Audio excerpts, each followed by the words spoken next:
Welcome back mga ka-adventure. Another day, another adventure. Samahan niyo po ko sa isa namang adventure na ating pong ginawa kasama sa Native Channel at Papatonyo. At pumunta kami sa isang remote na isla upang mag-picnic at gumawa ng panibagong adventure. Kaya tara, samahan niyo po kami sa isang masayang mga kaganapan at napakabusog dahil sa aming mga biyayang natamo sa araw na ito. Kaya tara, let's go!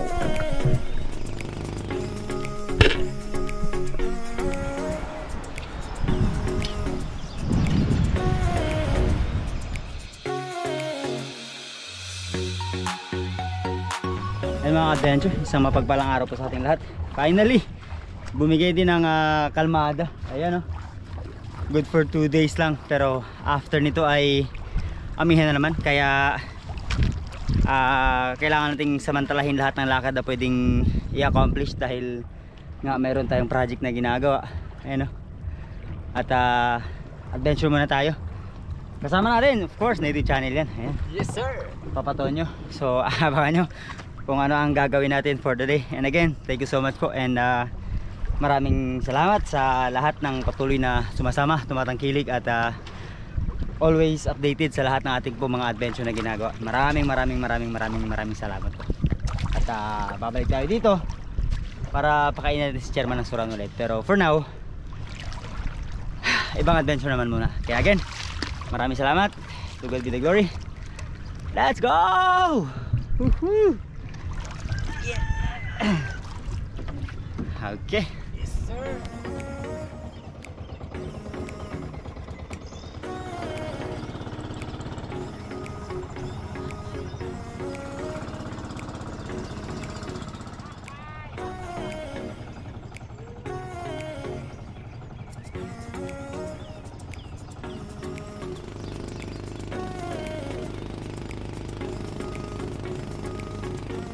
Peaceful mga ka-adventure, masyado nang malayo yung pupuntahan namin. At dito na lang muna tayo. Hanap tayo ng something na pwedeng maulam.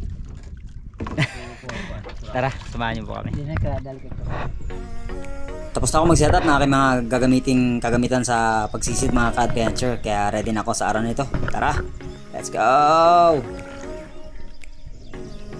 Pag dumadating ang panahon ng amihan ay dumadagsa din itong mga katikati sa dagat at napakagandang pagmasdan nito sa gabi dahil nagliliwanag po ito kasama ng mga creature na kung tawagin ay plankton. At ating unang pagsisid, usual natin ginagawa, visibility check.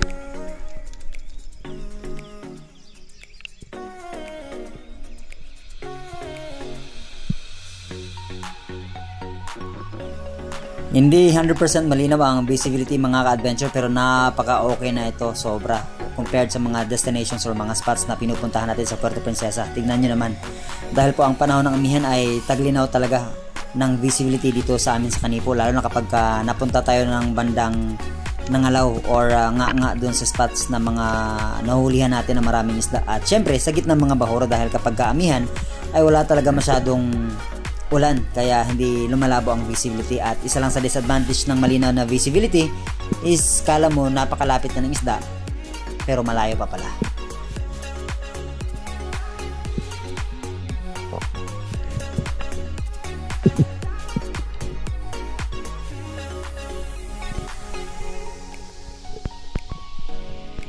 Tumatong ako dito sa isang boulder na coral reef at inantay ang tamang pagkakataon dahil nalalayuan pa tayo sa distansya nitong Harlequin Sweet Lips na nakita natin at inantay talaga natin na ma-meet natin yung distance at tinira ko siya nung time na malapit na talaga at sumakto siya dito sa may white part or sa buhanginan. Hindi natin tinitira kapag sumentro sa mga coral reef dahil bago pa yung shaft natin.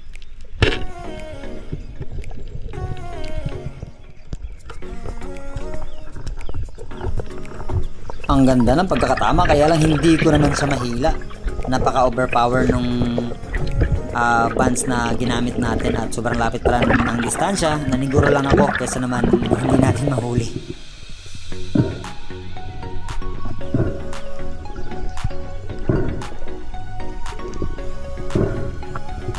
Pagkalipas ng 2 minuto ay ready na ako na i-recover yung ating natirang isda na sweet lips or sapatos mga ka-adventure. Kaya ginamitan ko ito ng puwersa kasi hindi ko talaga in-expect na sobrang soft pala ng buhangin at umabot sa may part ng coral reef. Buti na lang ay hindi naman na stuck siya ng gusto at hindi naman na apektuhan yung shaft natin.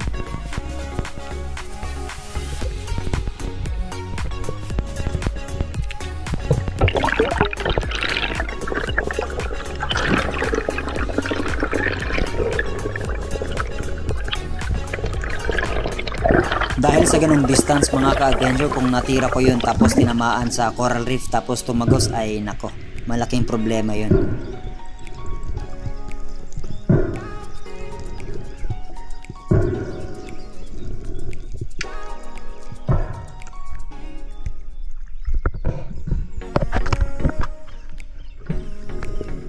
Secure na ang ating naging unang isda mga ka-adventure para sa araw na ito.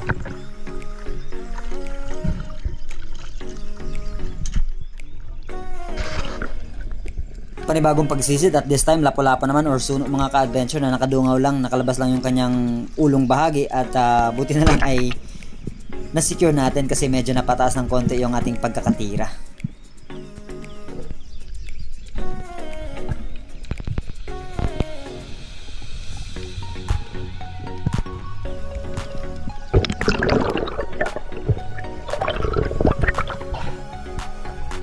Habang tumataas ang araw ay ayan, nagpaparamdam na rin yung amihan na talagang kapanahonan niya pa. At buti na lang ay hindi ganun kalalaki ang alon at kalakas ang hangin, kaya confident pa rin kami mag-hunt para sa aming adventure for today.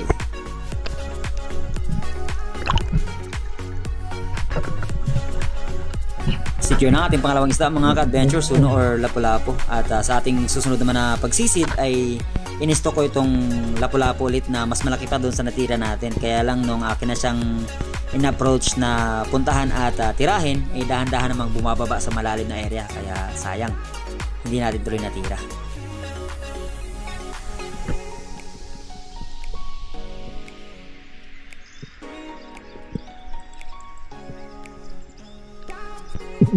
Hindi lang siya pumunta sa malalim, sumuksok pa siya sa bato mga ka-adventure, kaya hindi na lang ako nagtangkang hanapin pa ito dahil maaga pa naman at mas mataas pa ang chance na makahuli pa tayo ng ibang isda. Kaya dito sa unahan ng konti ay nagsagawa na naman tayo ng panibagong pagsisi dahil may nakita ulit akong harlequin sweet lips or sapatos at dahan-dahan ko itong in-approach hanggang sa finally ay na-meet natin yung distansya na ating laging hinihingi para maisagawa ang pagtira.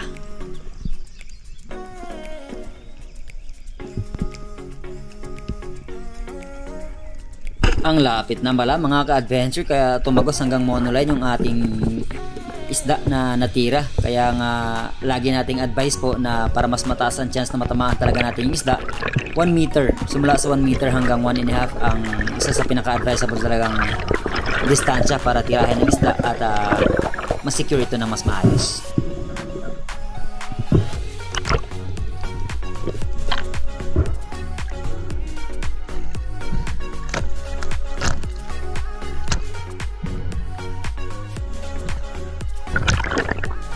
Pagkatapos nating matusok sa utak at pinalabas yung dugo ng isda mga ka-adventure ay secure na ang ating pangatlong isda at ikalawang sweet lips para sa araw na ito. Ngayon na lang ako ulit nag-take ng video mga ka-adventure, pero everyday na namamana tayo ay ginagawa din natin yung part natin para sa ating kalikasan. At kung mapapansin po ninyo, ayan, ang dami ng lamat ng ating pong goma na ginagamit. Epsilon po yan at 1 taong mahigit na ang aking pong paggamit dyan, kaya mas maganda talagang gumamit ng mga well-branded na gamit kasi sobrang sulit naman yung paggamit at napaka-powerful pa. Kaya nung sobrang lapit na nito sa coral reef yung lipte ulit na atin sanang titirahin, ay nag-alangan ako kasi baka mas stuck yung ating pong pana.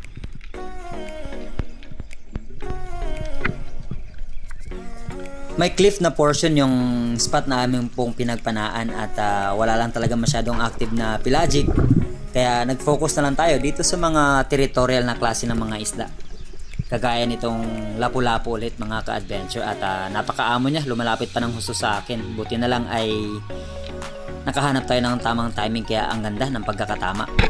Ayan, stone shot. Wow!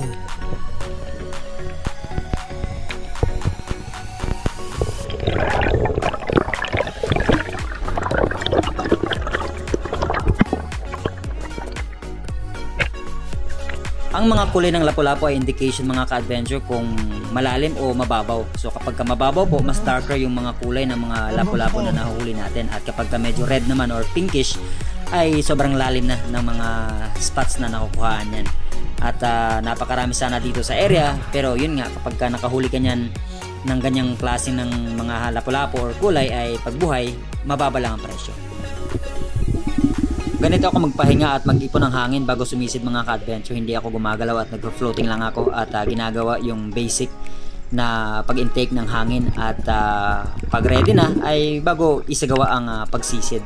May nakita kasi akong dalawang oriental sweet lips naman dito, yung lifting budlisa na kulay dilaw, kaya lang hindi naman natin na isagawa yung pagtira dahil nag-alangan tayo sa distansya at sa pwedeng matamaan.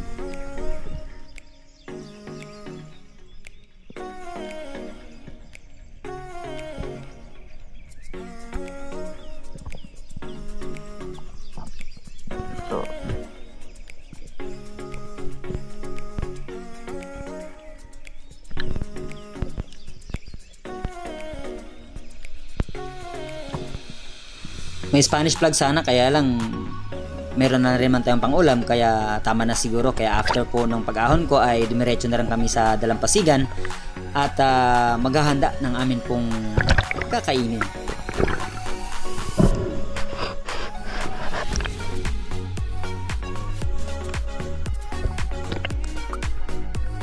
Napakatanyag nitong Litetayan in terms of sandbar, pero ang pinupuntahan naming area is itong kanyang double-sided beach na hindi pinupuntahan halos ng mga turista. At nung time nung bago pa lang nag-umpisa ang BDBM ay ito ang lagi naming nililinis at pinupulutan ng basura. Kasama pa namin si Sherlyn at si Finsno para magtanggal ng napakaraming tambak na basura dito sa area. Pero ngayon, napakalinis at napakaganda na.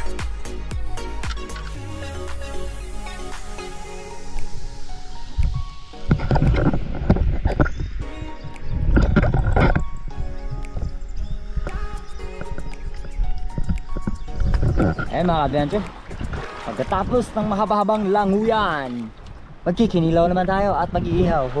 Yes sir. Yes. Ihawin natin yung sir. talakitok ni Native Channel, tapos yung ating dalawang mapulang lapu-lapu. Grabing pula yan. Kilawin yan sir. Kikilawin natin yan. Let's go! Habang ako ay abala sa paghahanda ng kinilaw mga ka-adventure, ay nagkanya-kanya kami ng task. Si Papa Tonyo naman ang siyang in charge para magpaapoy at mag-ihaw nung talakitok na nahuli ni Native Channel. At si Native Channel naman maghahanap ng buko dahil gagawa kami ng aming pang himagas at masarap na hihigupin after namin kumain itong napakasarap na kilawing lapu-lapu.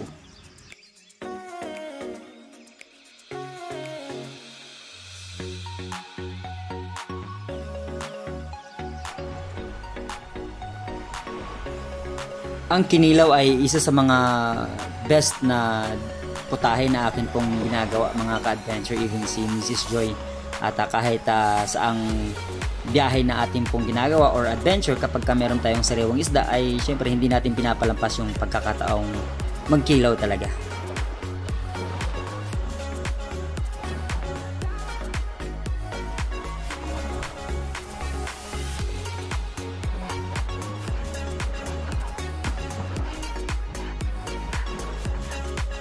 Hindi halos kumpleto yung ating rekado para sa ating kinilaw, pero sila chairman nga nung kapanahonan nila sa Moroami ay sariwa talaga, as in sariwa, tinatanggalan lang ng balat, tapos tinatanggalan ng laman loob, tapos sinasawsaw sa dagat at kinakain na.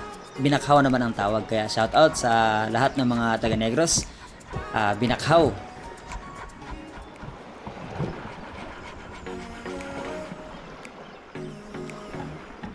At shoutout nga pala kay Idol Dexter na nagdaraos ang kanyang kaarawan dahil bigla ko siyang naalala habang nagpe-prepare ako nitong kinilaw mga ka-adventure.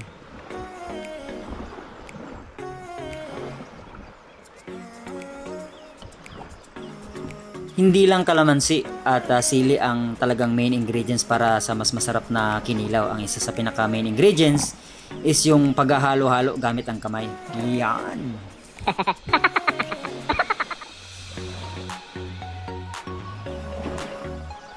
At syempre mga ka-adventure, ganadong-ganado kaming kakain dahil hindi lang masarap yung amin pong kinilaw, masarap din yung ambience ng lugar na amin pong pinag-stambayan para sa aming adventure sa araw na ito.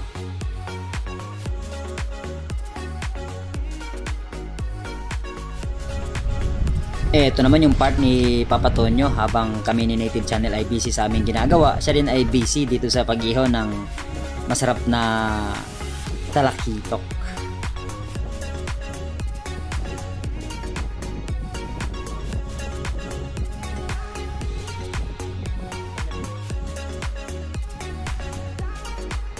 At pagkaluto nitong inihaw ay nag-prepare naman kami ng aming pong lamaw kung tawagin, yung buko na nilagyan ng royal, condensed milk at ng bravo na biscuit.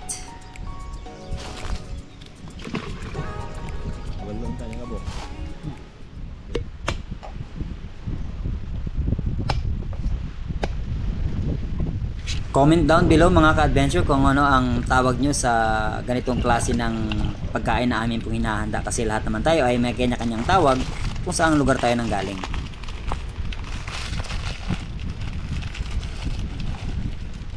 Sa Vicente, mura buhat yung mga to sa Vicente. Oh, Yan nila mga pa.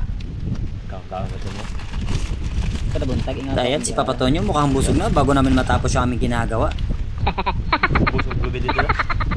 San Vicente to, isla San Vicente to. Isla San Vicente. Tunggu sa kutsara ba ito? Tutong. Kung sa kanin pa tutong. Kaya naginuti na rin to.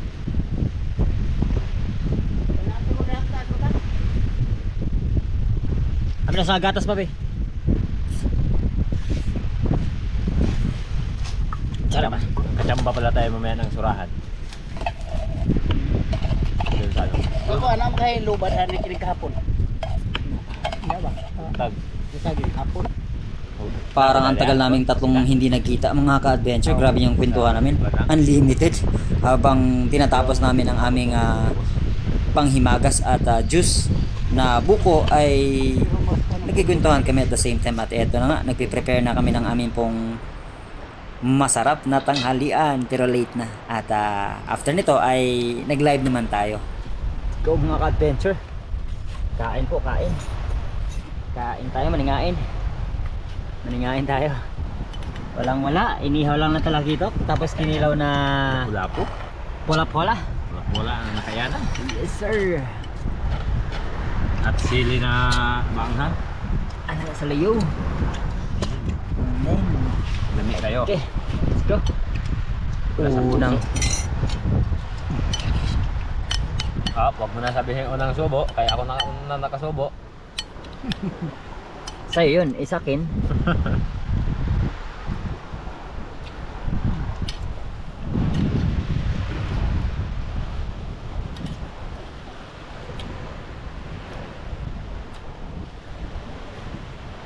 Hindi kayo. Picnic style ta mga ka-adventure. Sila nagtinail, ako nagkinamot.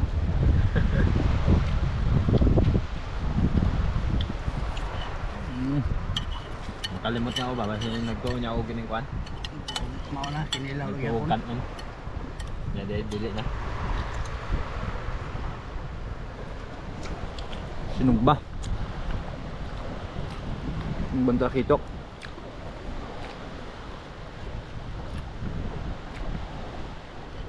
Lami kay sir.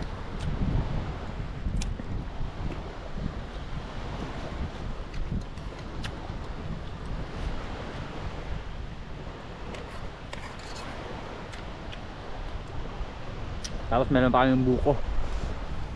Ayun, no? Ang tawag dyan ay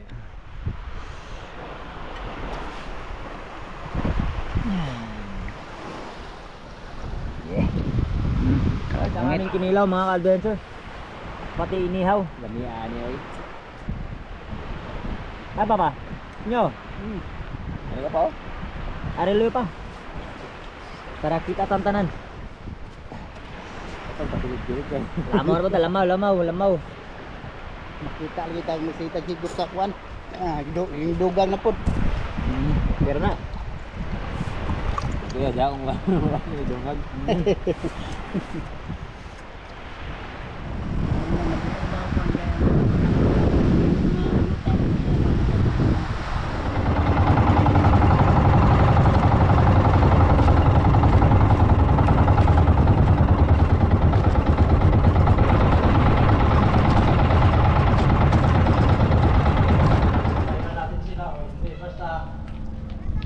Sa araw ng Kapaskuhan, sigurado may celebration din sila. Kaya nagpapasalamat din ako sa Panginoon dahil binigyan tayo ng magandang panahon. Oo. At siguro, ang masasabi ko lang dahil nandito na tayong lahat, pero may natingnan ako.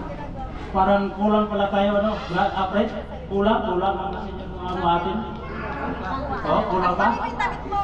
Sige, hihintayin lang natin sila. Pero habang naghihintay tayo, mag-umpisa na rin.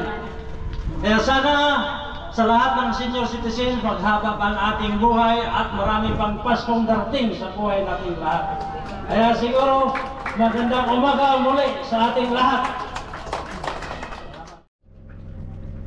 Ayun mga adventure, so bago pa tayo magtapos ay dumako po muna tayo sa ating mga shoutout. Hindi pa tapos yung program nila chairman, may Christmas party and birthday celebration ng mga senior citizen. Kaya ayan, medyo maingay ng konti, so mamaya may tugtog yan. At ito yung video ni chairman, ayan, panoorin nyo po. At again, shoutout kaya sa pinakauna, si EDR TV. And sa ating top 5, sila Mrs. Joy Adventure, ayan, PH, Adonis Bislig, Miss Alin Tandog ng Hong Kong, Don Benedicto, Nels, and shoutout pala sa anak ni Bro Oka Inopia, si Miss Mika Patricia Inopia ng College of Nursing ng Seattle University na nagtapuan po siya doon. Congratulations and keep up the good work and God bless you always. And shoutout din natin sila Miss Luz Biminda Gomez, Mr. Salonga, Edmar Galizo ng Bulacan, Vincent Espinosa, Richie Bislig, Ryan Tizon, Junior Asilo and Jonalyn Seriado, Jubel Agunod, Princess Jane Reyes, Prince TV, Miss Alona Shibata, Marvin Pajardo, Team Joe Pards ng Bukidnon, Sunny Himuana ng Camotes Island, Ervin Luma ng Cagayan de Oro City, GM Gileto ng Boracay, Esperon Family ng Silay City, Joseph Albarico, Janice Nanale, No Claire, MM Yamada ng Japan, Lennon's Fishing Adventure, Kuya Dance TV, Friends Galindo, James Bercasio, Marwin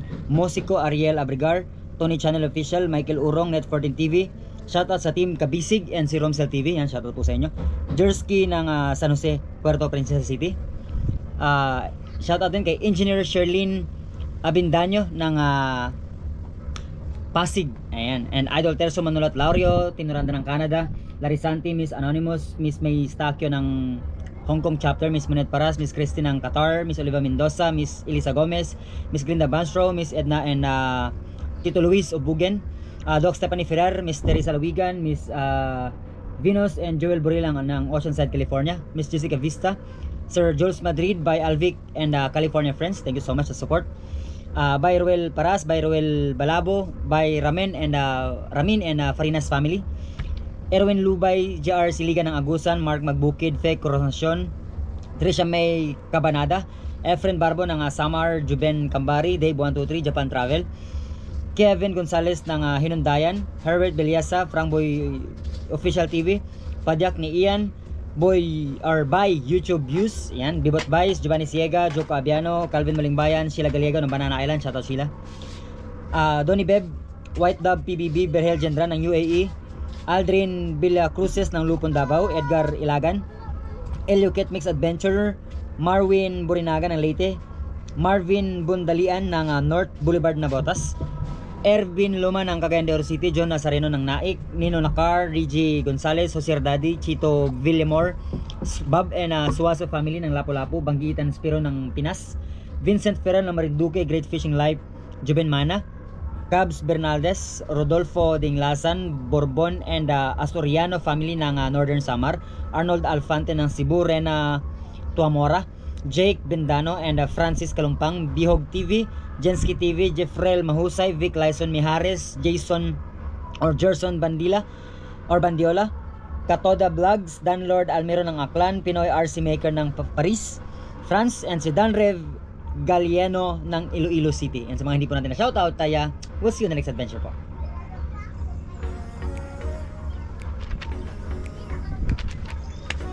That's it for today mga ka-adventure. Thank you for watching and we'll see you on our next adventure.